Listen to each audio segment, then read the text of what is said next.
Thank you to Hunter, who increased their pledge to the producer level this week and will become an NPC in an upcoming episode of Critical Hit. Hunter, this episode is for you. The Major Spoilers podcast covers news, reviews, and of course, spoilers, and goes into details about the topics discussed. So if you haven't read, listened, or watched the items we talk about, you might want to come back later. I'm Matthew. I'm Rodrigo. And I'm Steven, and you're listening to the Major Spoilers podcast, the podcast for pop culture and comic fans. In this issue, Conan goes to heck. The powers return and Dara falls off the roof. Plus, Nathan Burnett gets a Radiant and the massive verse is born. Who is Radiant Black? Join the team of Enlightened Orange, Meticulous Green, and Splendiferous Red as we morph it up, activate our Wonder Twin powers, transform, and roll out. Because the Major Spoilers podcast is on the highway, on the rocks, on the streets of Laredo, and it's on the air. Welcome to issue 1141 of the Major Spoilers podcast. Thank you, everyone, for joining us this week. We are so happy to have you here on this handcrafted, custom-made podcast that we have produced just for you. We've got a lot coming up this week, including Radiant Black. But first, we're going to get into some reviews. I am very interested, Matthew, in what Dark Horse has out this week. Powers 25, number 1. Bendis and Oeming are back to tell more tales in the Powers universe. Yep. And as tends to be the Powers way, it does take place in real time. So it has been 25 years for us and for them. Powers 25, number 1, written by Brian Bendis, art by Micahel, Avon, Oeming, or is it Oeming? Doesn't matter. Comes out today.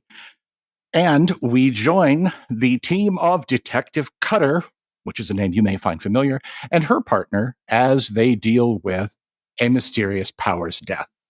This is the beginning of every Powers series, and this one is handled really well. And I think the reason why is there are 3 individual misdirects within this to try and make you feel, wait, what? Oh.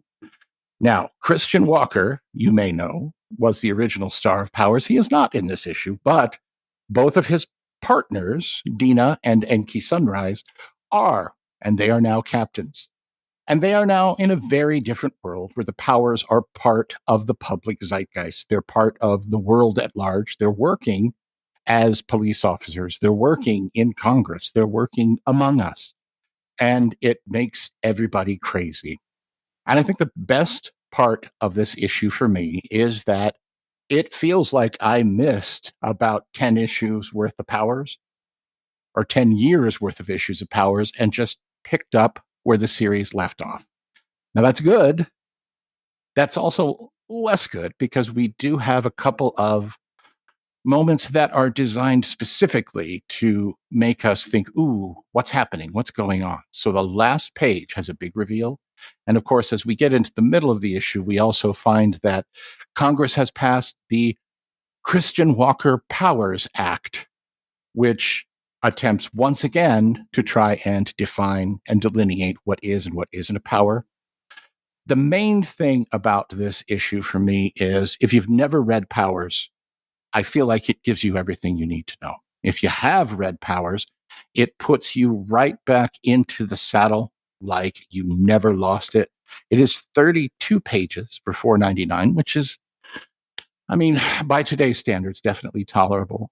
My thing about Powers 25, number 1, is I bought Powers number 1 25 years ago, and I loved it. I bought Powers 25, number 1 today. Very much enjoyed it. 3.5 slices of meatloaf. If Brian Michael Bendis wanted to come back and do Powers in another 25 years when we're all 100, I think that's a good plan.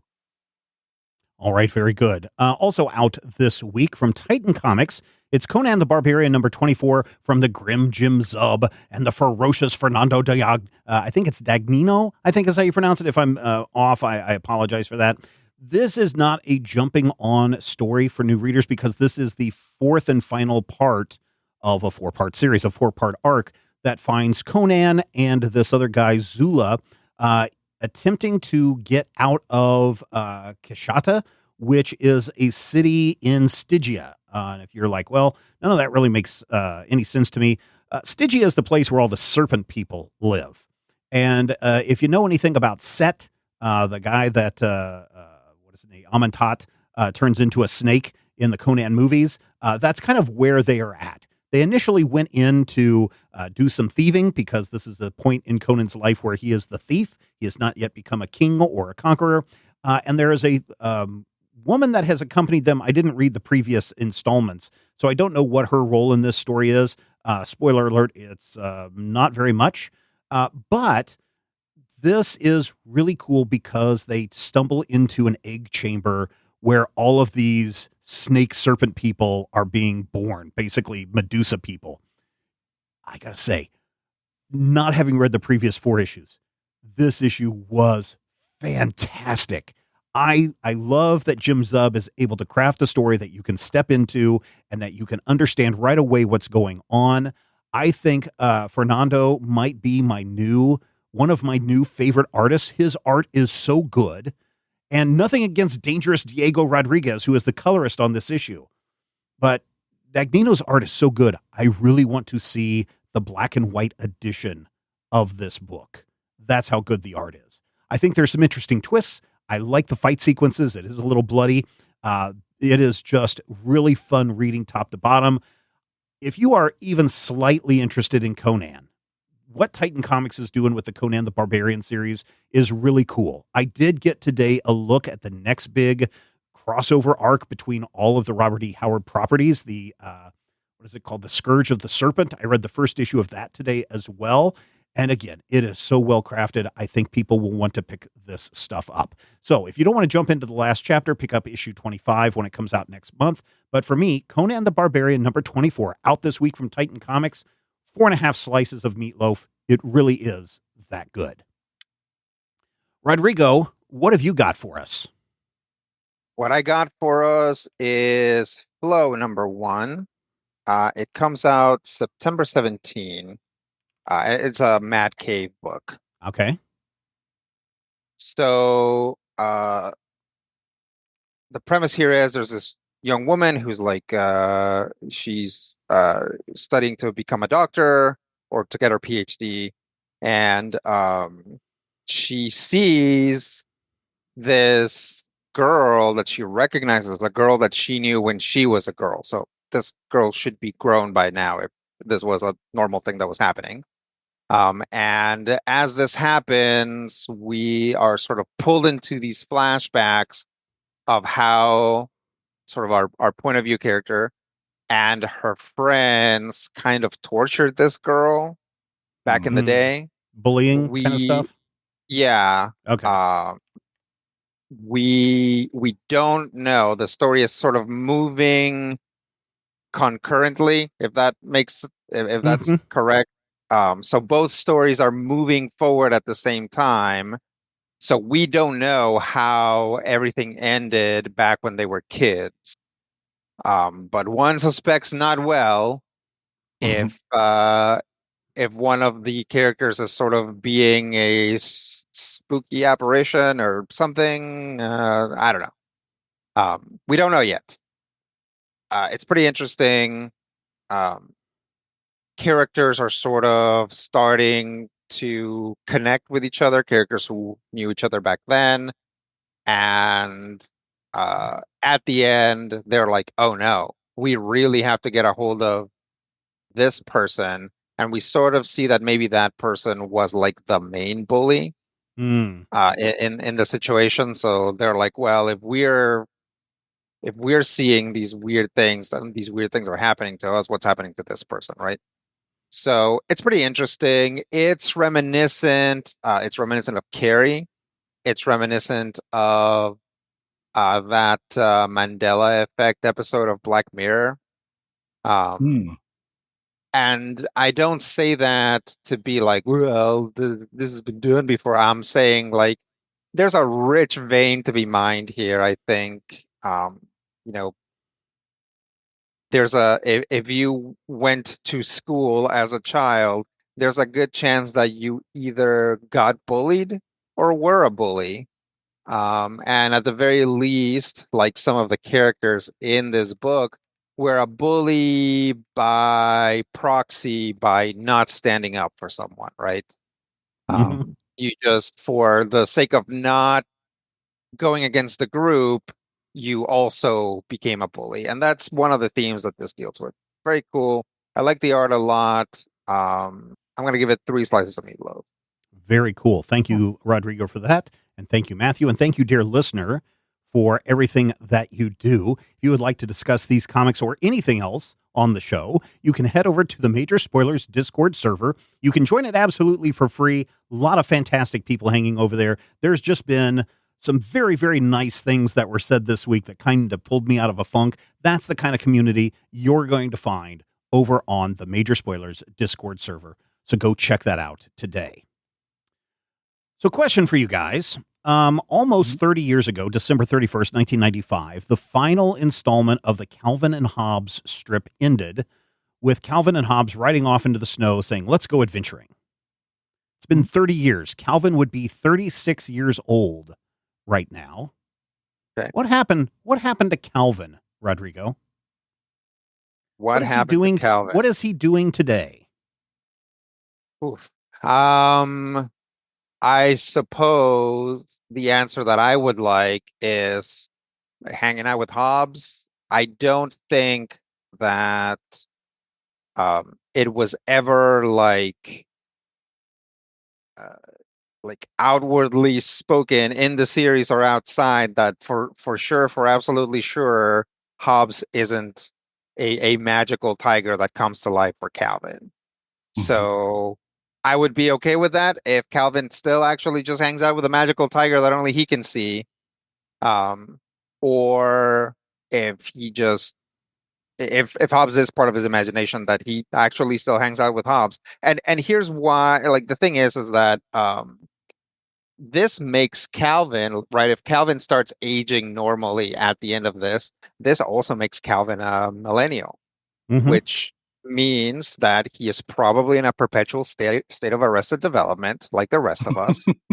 And as I'm sitting here, I have, in my computer, I have a video game controller and a hat with Pikachu on it, and like just within eyesight, right, is like a stack of plushies that include like dinosaurs and Domo and a weird pumpkin bear, and I'm like, yeah, Calvin is literally just still talking to Hobbes.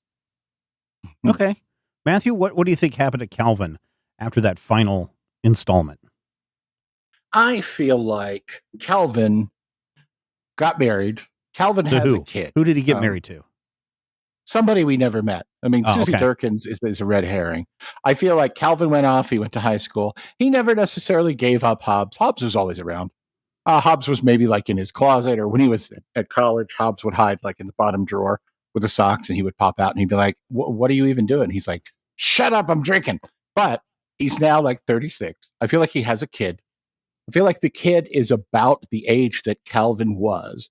And Calvin is trying to come to grips with, my brain says his daughter, but that's just my personal experience, coming to grips with the fact that every weird kid ends up having an even weirder kid. My mother cursed me with this, and I know for sure that Calvin's parents are really, really enjoying being the doting grandpa and grandma and setting Calvin's kid off onto Calvin-style antics that he then has to try and deal with by talking to Hobbes. And Hobbes is like, what are you talking to me for? I don't even know how to do this. I'm not an adult. So Calvin has to try and channel his inner child Calvin to come back and talk to Hobbes. And I think that the fact that that idea kind of sucks is the reason why Calvin and Hobbes retired and the creator went, I'm just not going to make any more because I feel like this is a good ending. So I agree with you. Calvin did not marry Susie Durkins. I think Susie ended up getting married to Moe, kind of almost like the Simpsons episode where Lisa dates Nelson. Right? So I think that those two ended up. Calvin is pretty much a wild child, and I think that wild spirit continued as he grew older. I think there's only one strip in which Calvin rode a skateboard, but I really have a feeling that as Calvin got older, that skateboard became more a part of his life. And I think that he became like a thrasher skateboarder person. He probably traveled around. For sure, he started making use of social media very early on and started Sure. doing all of his skateboarding tricks. I see Calvin, because of his art skills and his imagination, he probably has a really cool tattoo sleeve on one of his arms. And he did that from probably 21 to probably 32 or so.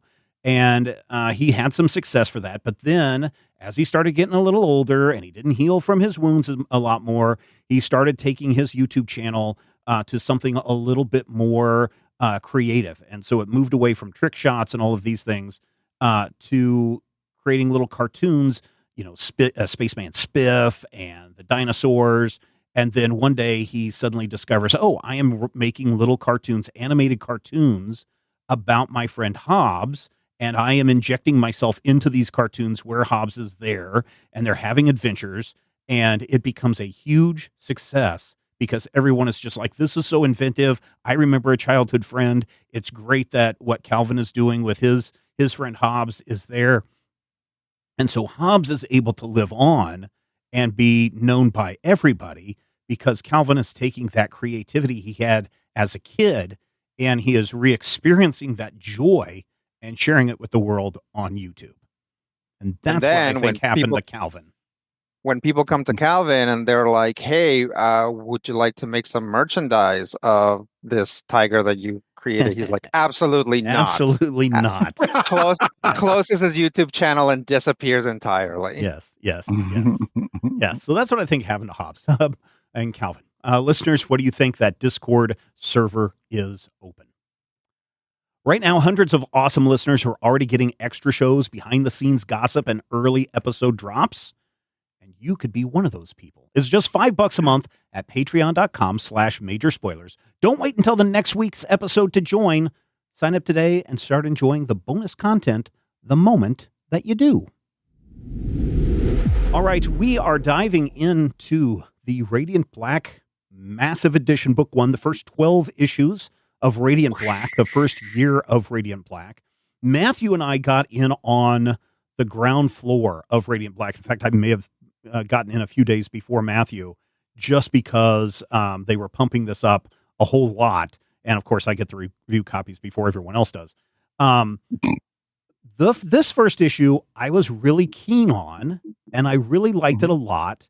And then I was like, oh, wait a minute. And I think this is the reason why I told Matthew to start reading it, is like, this feels very much like Kyle Higgins is trying to make his own Mighty Morphin Power Rangers team. And then the whole book went in a completely different direction.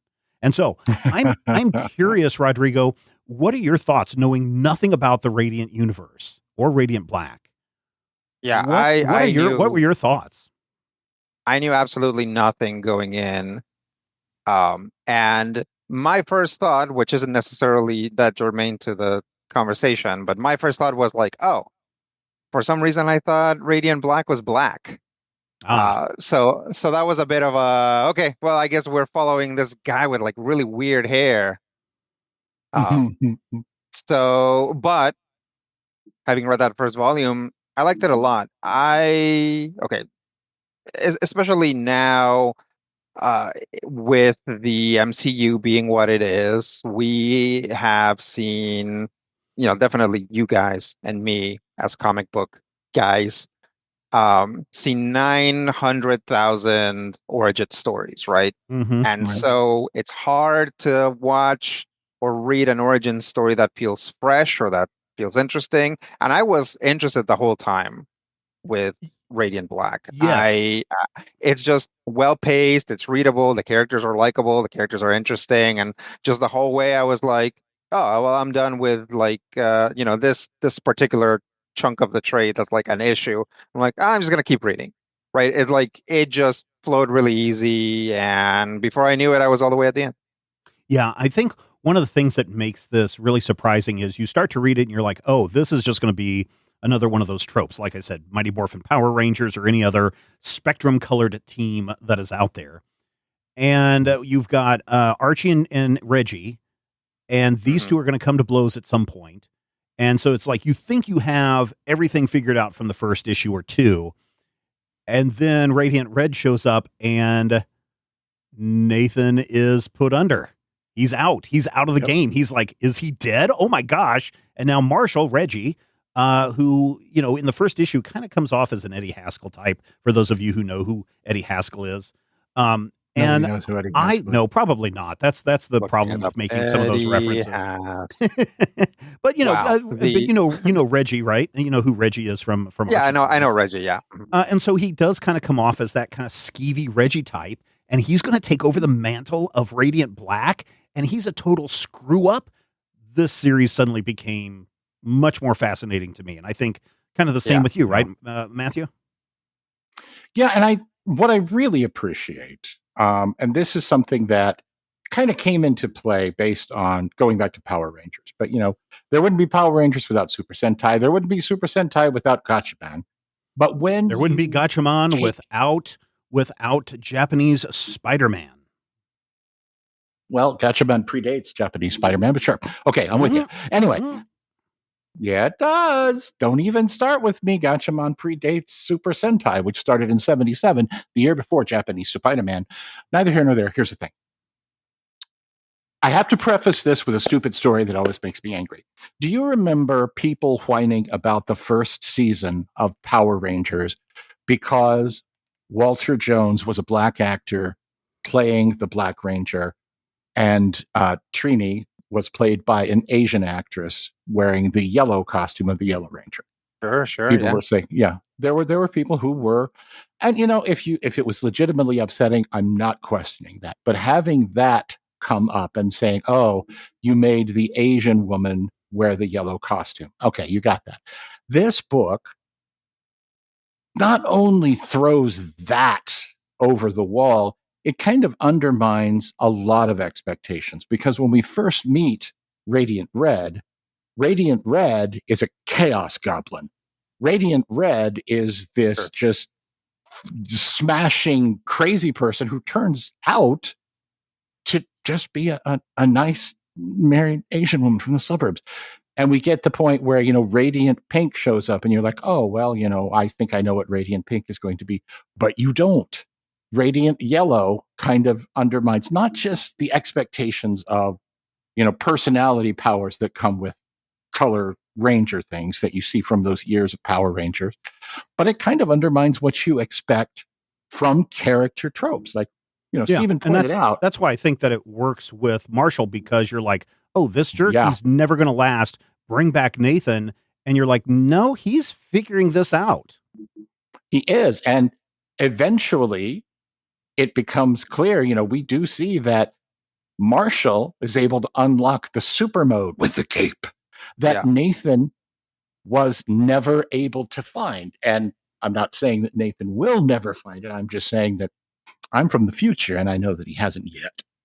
And it's really neat to see this universe taking these familiar Legos and building something that's not in the instructions. And that is the crazy fun part, and also the frustrating, but the crazy fun part of this series. We're 4 issues in, and our protagonist has been beaten into a coma by the person that I thought was going to be his new pal and teammate. Mm-hmm. And by the end of this 12-issue arc, we've got 4 Radiants in play. And while Pink and Yellow do sort of have an interaction, it's none of this. Yeah, there's not really. There's not a whole lot of development with Pink and Yellow in this first volume, in the first 12 issues. I think issue 12. Does issue 12 have the debut of Pink? Or it's not. Crazy? Well, it's her backstory. Okay. So we dial it back for that to see how she came about her powers. Right. Yeah. Right. And going, when this series looks at, like, for instance, I hate the whole thing of all superpowers come from one central source. There's one crazy thing in your universe, and all powers must come from that, or if it just shut up. But you know what? Higgins does that here, and he does it in the background, and he does it really subtly and really well, where super villains start showing up because of the radiance, because of the alien technology. So we see these alien idiots start to show up, and we start to see the actual supervillains with superpowers showing up because the Radiants are here. And of course, then there's this strange thing with 001. I love Yeah, that there's guy's name. that does bring into that question that's been asked a lot of times. Is it the villains that Mhm. create the hero, or is it the villain that creates the villains? And so that's kind of touched on in here as well. But then, Mhm. like every other comic book, we do have, and one of my favorite issues in this first Mhm. 12 is issue 10, where Marshall goes into the black hole or wherever he goes, and it's just that super trippy painted harsh Mhm. contrast primary color issue, where you basically have to address the issue of what do you do when you have great power and great responsibility, because as we've seen, Marshall is not somebody who has a lot of I don't want to say prospects, but he doesn't have a lot of desire to do anything with his life except work at the video store and talk about Cowell's new movie that's coming out, or the TV show, or whatever it is. And so it Yeah, he becomes doesn't really interesting. necessarily know. Yeah, it's really interesting when he kind of discovers, hey, I think this is my path. And when he does discover that Marshall comes out of his coma, what are we going to do? How are we going to share these powers, or should we be sharing these powers? And Mhm. I really like this arc of this first year a lot, like a lot, a lot. This is so there are very few comics that come along that I think that blow people out of the water. I would Mhm. say, I know some people don't agree, but I think Ultimate Spider-Man did a lot for Marvel Comics at a time when Marvel Comics really needed a boost. And I Sure. think that that helped develop a lot of what we see in the Spider-Verse today, especially with Miles Morales. The next time that I see, especially in superhero comics, that we see something big really spring out is Invincible. And that was all the way back in what, like 2004 or something like that, 2004, 2005.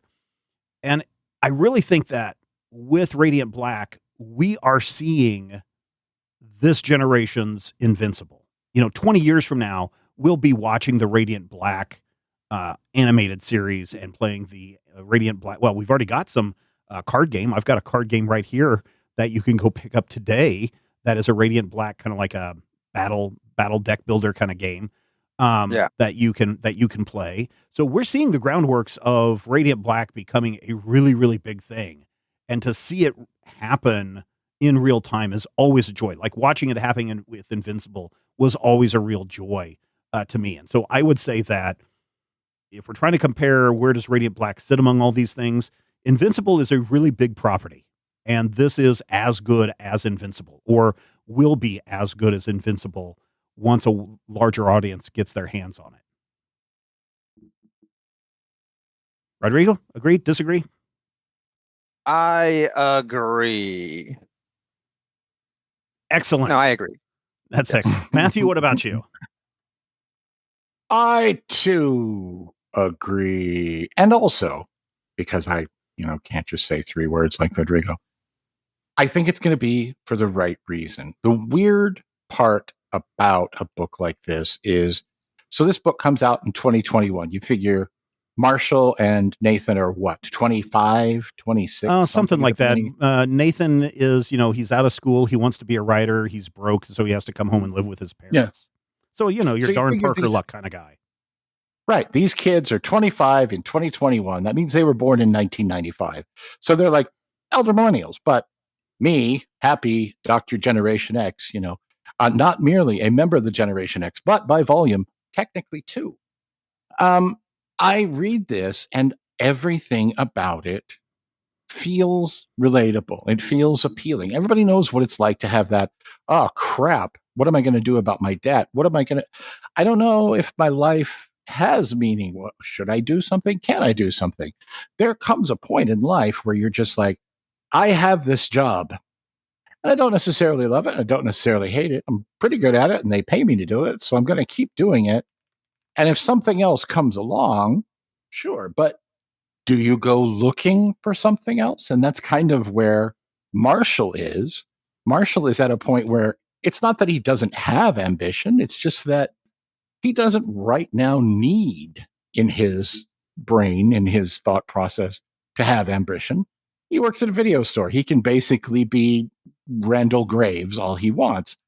And as the series goes on, then that question says, if you are Randall Graves, what does that mean for you as an adult? And it does it before Clerks 3 makes that question, heartbreaking. It's making me tear up right now. But more importantly, this whole series manages to do that for everybody. So, we look at Radiant Red. Radiant Red, in my mind, is probably 30, 34. She's married. She's in the suburbs. She does her thing. Radiant Yellow is clearly in his mid to late 50s. He's a guy who feels like maybe life has passed him by and he's still kind of doing his thing and doing his thing. And of course, you have Radiant Pink, who's this super young streamer girl who wants to make all of her money, but also kind of hates being a streamer, even though she, enjoys doing it and having in the money. And it kind of all comes together into realistic, and I hate to use that word, but realistic superhero type storytelling because the characters feel like actual human beings with actual human thought processes and problems. And when they could theoretically form a group of like minded individuals with matching helmets and, transform and make the Megazord, they don't because none of them are at a point where they're really into the whole, team thing, you guys. It's kind of for what this superhero team building archetype as, what Steven says about The Big Lebowski as a noir story. All the pieces are there, all the parts that you know and love from a noir story are there. It just refuses to play with them in the way that you expect and the way that the story would normally kind of make you. And that's what makes it fun. Yeah, I think that's why this series works, and really why. So Kyle Higgins born in '85, so he is just in that early millennial Gen Y stage, but still it encompasses a lot of that Gen X. His dad worked in television. He did his short film The League, which was basically a sequel to Cowl, but then the Cowl comic series came out, and then this came out. Radiant Black came out. So he's really tapping into a lot of that stuff, and he really understands story and structure, I think, in great detail because of his time at film school. One of the things that I think works really, really well here is that there's a grand vision for everything. It doesn't feel like, what am I going to do next issue? I guess I better get cracking. This is stuff that feels like, oh no, this whole series has been mapped out so that people can have their arcs and their beats and their moments at any time. Yeah. And Rodrigo, we haven't even gotten to the fifth color yet. I don't think in this one, Rogue Sun hasn't shown up yet. So you'll get to meet him in the near future. But yeah, I think that this feels very mapped out, especially when you get to the split issues that come up in the 20s. I think it's the 20s. No, it's year 4, I think. 3 or 4 when that happens. When you get into those the split issues, it becomes even more interesting. So I can't imagine that this is going in blind issue to issue. And if you go and listen to the interview that I did with Higgins, it kind of feels that same way as well. Rodrigo, what do you think of the art? I really liked it, except, man, I really hated. You hated issue 10? Really hated the first Radiant Black's hair. Oh, yeah. Nathan's hair. I mean, it's Archie. Yeah. Man, I just it just seemed like that character was maybe designed before the design aesthetic of the whole book was together. Because everybody else seems fine. Yeah. I just cannot get over that hair. Because it's like, what is it doing? Just like, is it like a shelf? Is it just like a little thing that comes out? Other than that, I really like the art. It has a lot of cool digital aspects, right? It's like one of the people that we meet is glitching out at all times. There's a section where you move progressively farther and farther into the with yellow. into the internal space of the core of where they get their powers or where their truth comes from or whatever.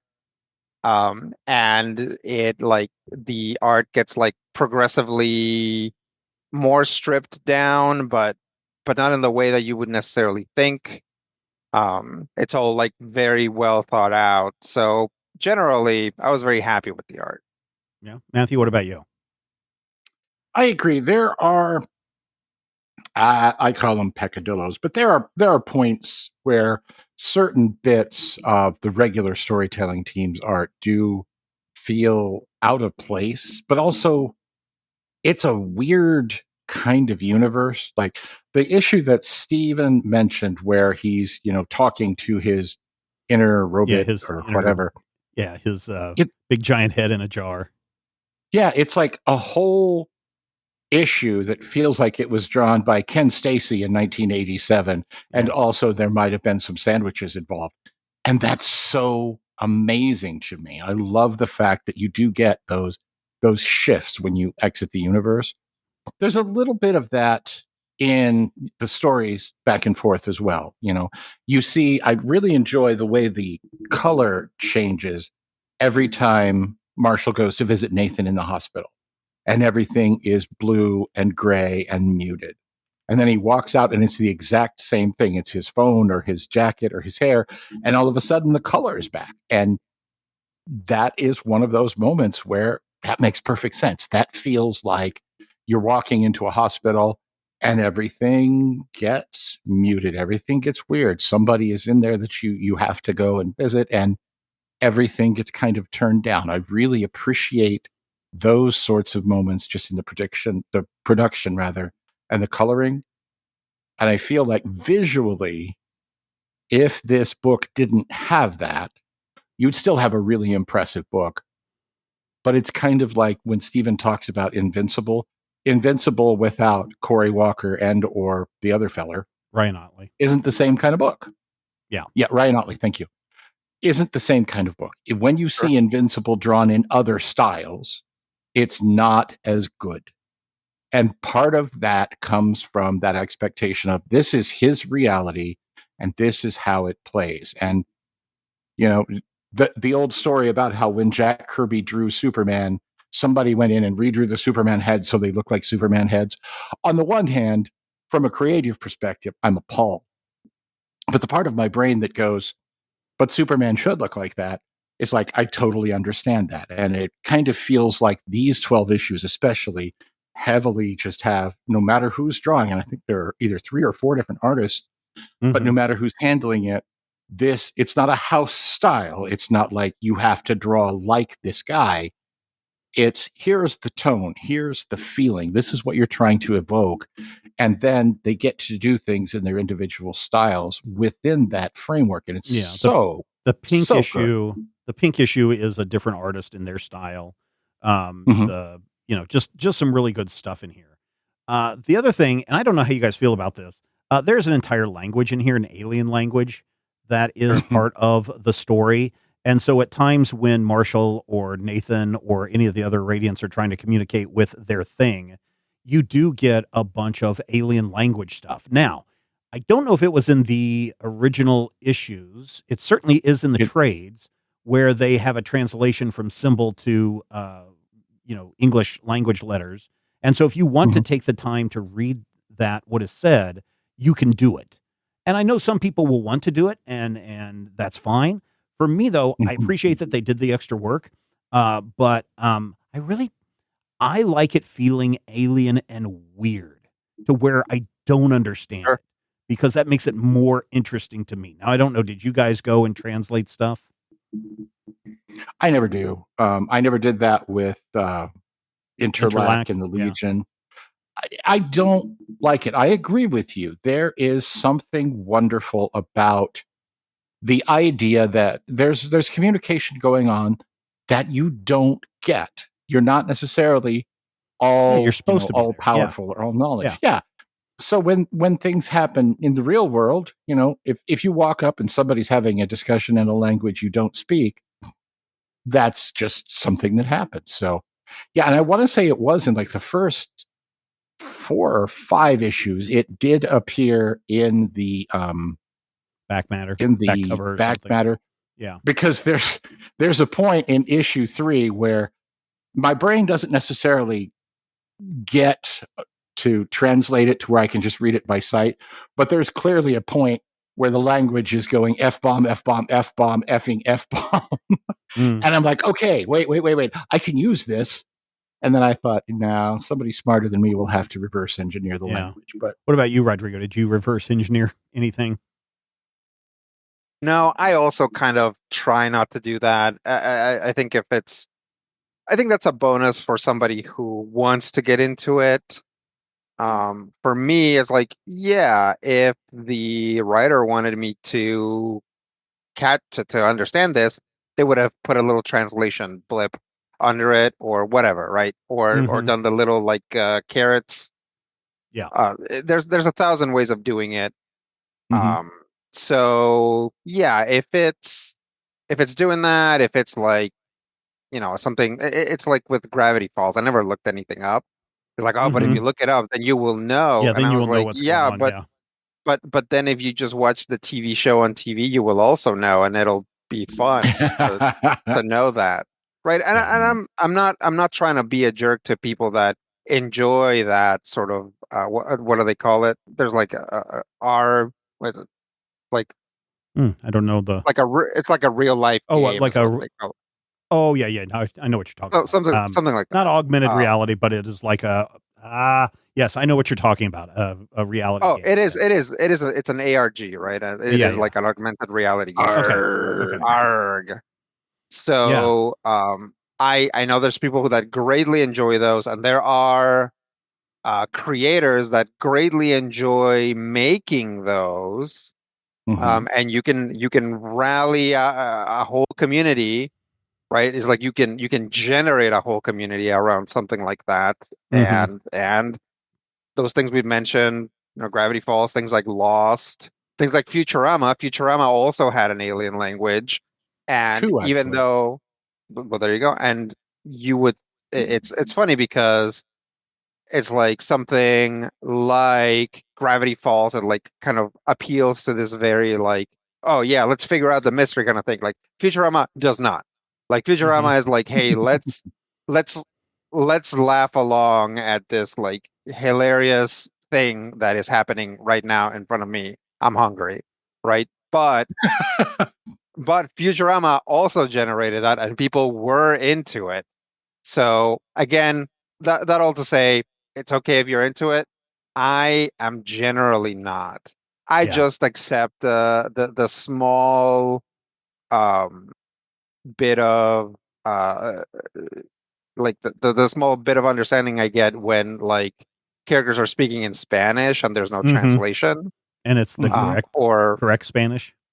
yeah, that's definitely it's nice when they either actually have somebody writing in Spanish who knows how to do it. Or I think a lot of the time, if it's a show with like actors, they just improvise it, right? Yeah, They're just like, okay, say to each other something about the crystals. It's like, okay, we got to talk about the crystal. So I applaud the effort in creating the language and sharing it with the readers. Likewise, tying it back into the Cowl and to the League and the podcasters. Well, they're not really podcasters because, again, if you have a video show and it's not delivered via RSS, you've got a talk show. So the talk show that we see on the cell phone in, I think it's 4 or 5, that's a real podcast. Those are real people with a real podcast. It's too bad it's not major spoilers, but hey, we're an audio podcast because we're an actual podcast.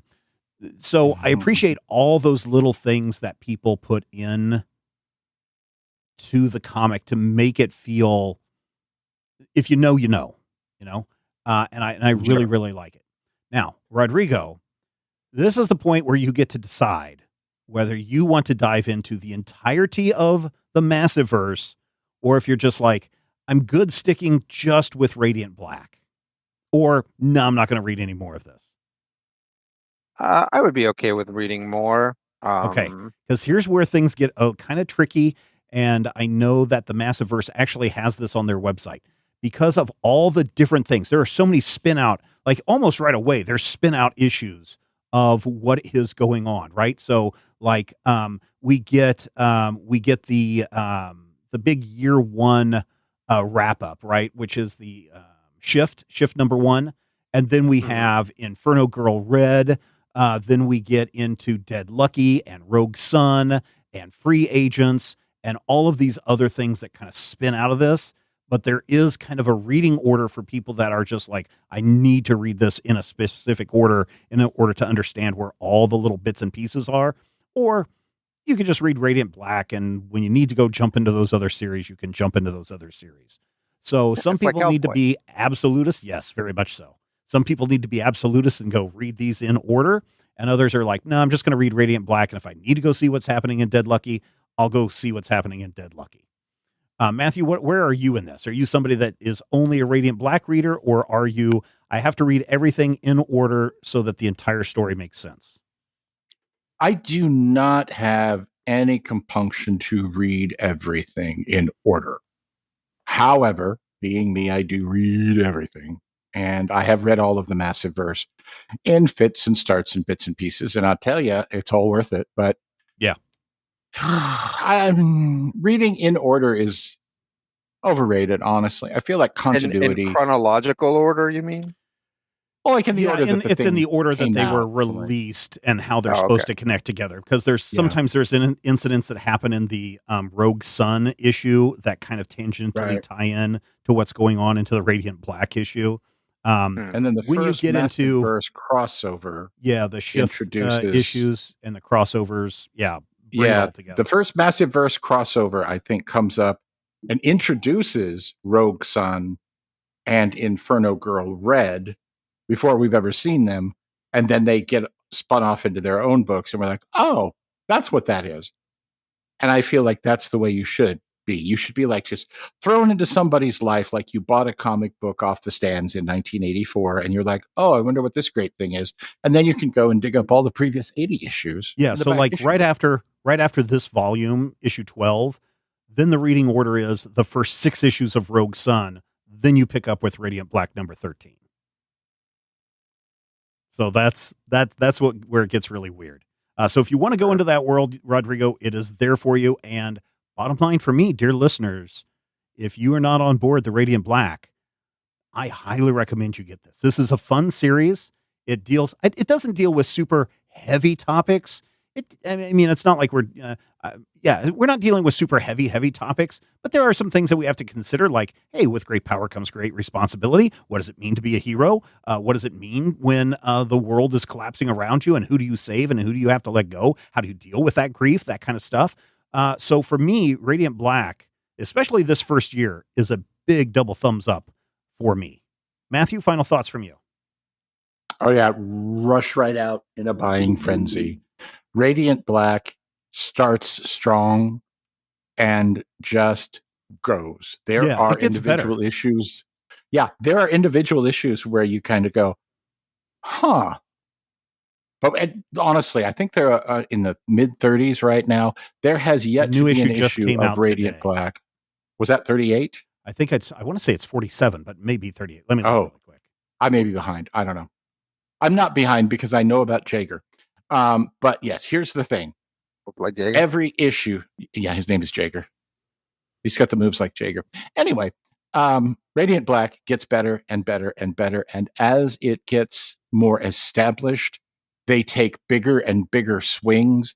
And they have yet to take on any comic book trope and not completely subvert it in ways that entertain the hell out of me.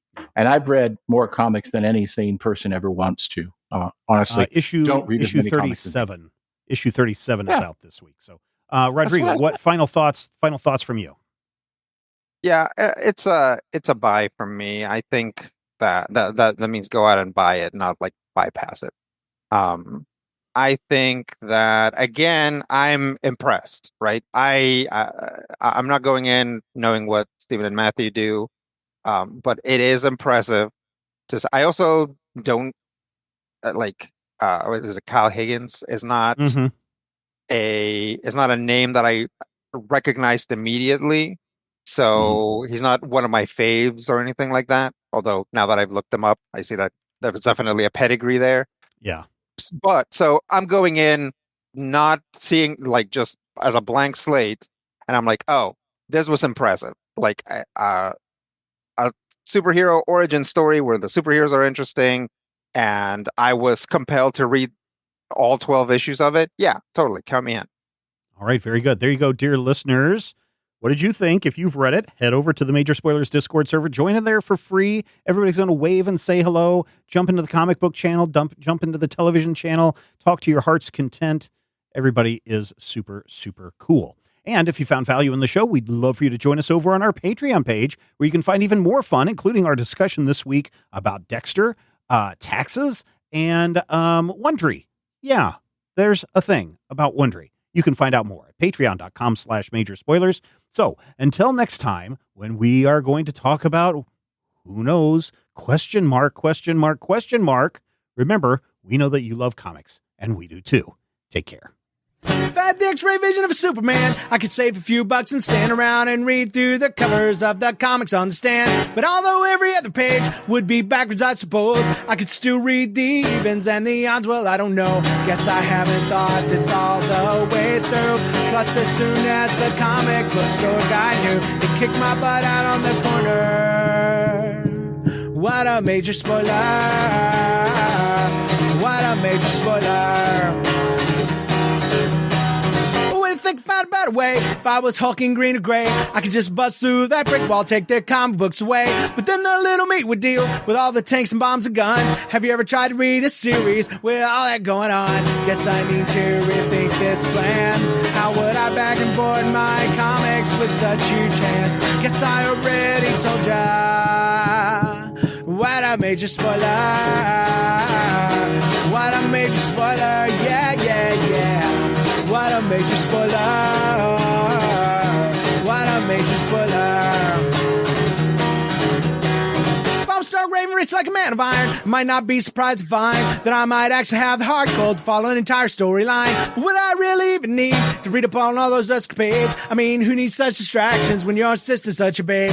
But the downside is such a beast. Being shot up in a fun, be in the Middle East with a gang sign throwing soldier. What a major spoiler. What a major spoiler. Yeah. What a major spoiler. Whoa. What a major spoiler. This podcast is copyright 2025 by Major Spoilers Entertainment, LLC.